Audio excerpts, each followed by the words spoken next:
Titanic, Memento Mori. And we start with a quote from the play Rosencrantz and Guildenstern Are Dead by Tom Stoppard. Whatever became of the moment when one first knew about death? There must have been a moment in childhood when it first occurred to you that you don't go on forever. It must have been shattering, stamped into one's memory. One morning, when I was 6 or 7, my mom opened the door to her room to find me in a pile of blankets camped outside. I'd had a nightmare, but for some reason, hadn't found the courage to open my parents' door and crawl into bed for reassurance. I waited all night, but she never came, I said plaintively. My mom says it's one of her most heartbreaking stories of me. I don't remember this moment, but I vaguely remember the nightmare. Lifeboats, freezing water, people drowning, crying for help, and me thrashing to stay afloat.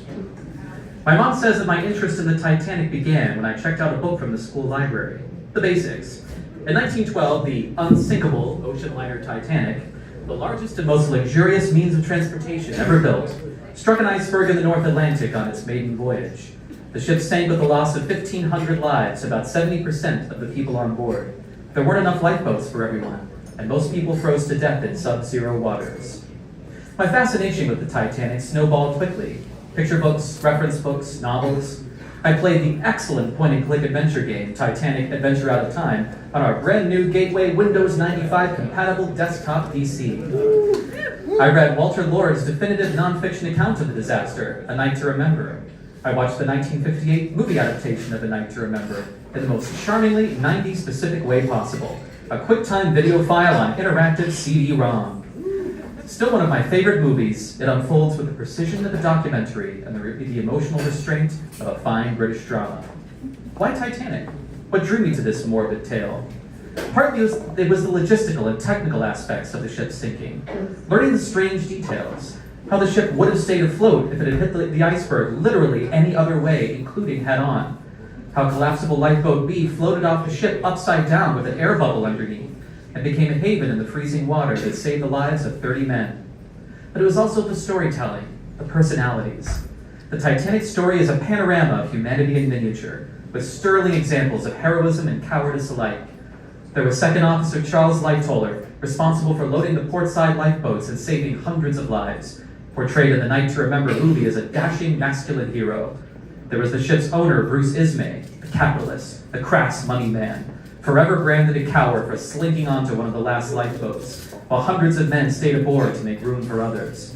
There was Molly Brown, the spunky Colorado gal, who organized the women in her lifeboat to row when the crewman in charge lost his nerve.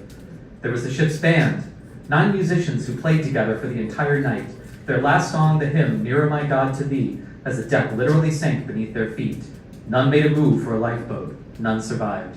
In every Titanic adaptation ever made, they're portrayed as icons of human dignity and courage in the face of death, and they should be. And there was wealthy passenger Benjamin Guggenheim, who supplied one of history's most badass quotes.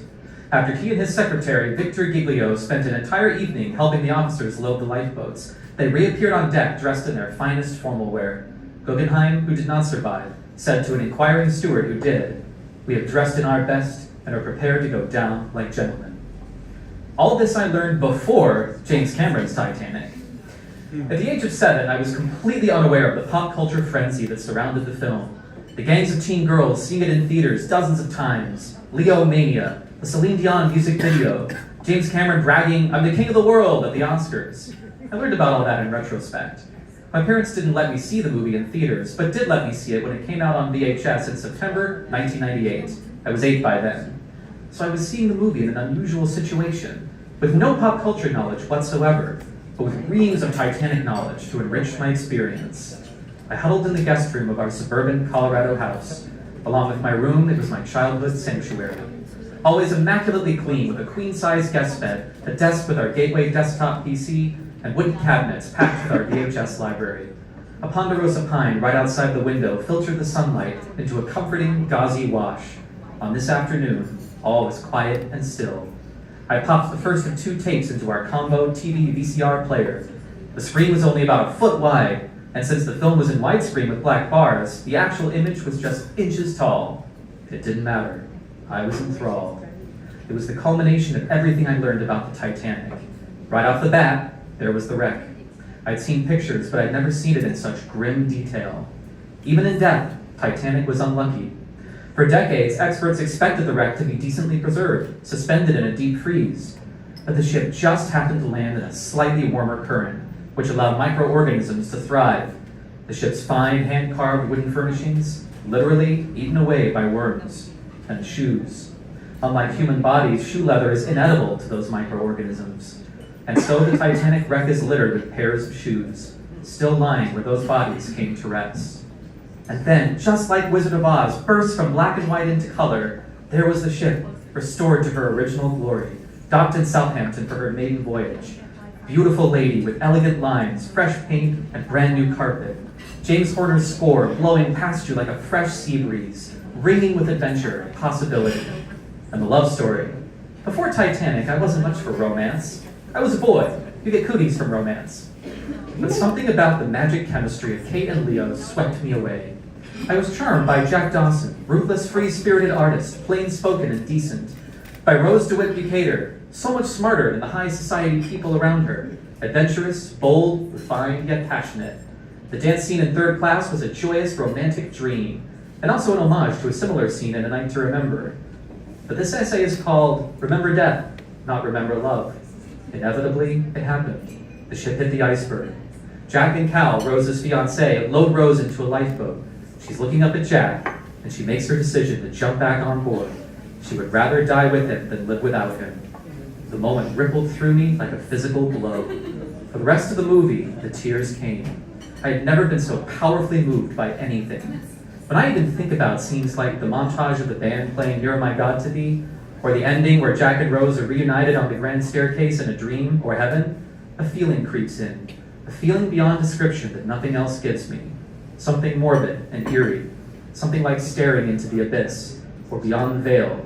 An awareness of fragility, mortality, of things passing into dust. Something like Memento Mori. I was intellectually aware of the concept of death.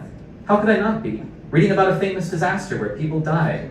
But at the age of 8, in our suburban guest room on a quiet afternoon, the shot of Jack's body sinking into the water made me feel death. As Rosencrantz put it, that was the moment, shattering, stamped into one's memory. In one image, it was the permanence of death, the sheer, awesome, oppressive, brutal weight of it. This is why Titanic is both my favorite movie and one I can only watch every few years, and even then, alone. The last time I watched it was in 2019 while house sitting for my parents. I had trouble sleeping afterwards, since the feeling was back. The morbid, eerie, ice-cold feeling. The next day, I took a walk past our old house, saw the window, the ponderosa pine, now twice the size. Outside, it was September in Colorado, sunny and warm, bright and cheerful, fluffy clouds in the bluest of skies, children laughing and playing in the park. But inside, a piece of myself was stuck in a frigid, moonless April night on the North Atlantic in 1912. The sun warmed my skin, but it couldn't begin to melt my core of ice. It was one of the strangest out-of-body sensations I've ever experienced. Like I existed in two places at once. Occasionally, I still have dreams where I'm diving to the wreck of the Titanic, zooming through deep ocean water until I find the ship just hours after it sank, its wooden carvings already being eaten by worms, its newly painted decks already rusting. I can enjoy the jokes about the movie, the memes, the parodies, but in casual conversation, I can never quite share what it really means to me. It made me feel death, and consequently, it made me feel life. Every time I move to a new place, the last decoration that goes up on the wall is a metal plaque I've had since childhood. No connection to the movie, just a painting of the ship, bright and new and whole on a beautiful sunny day that says, RMS Titanic, the ship of dreams. Thank you.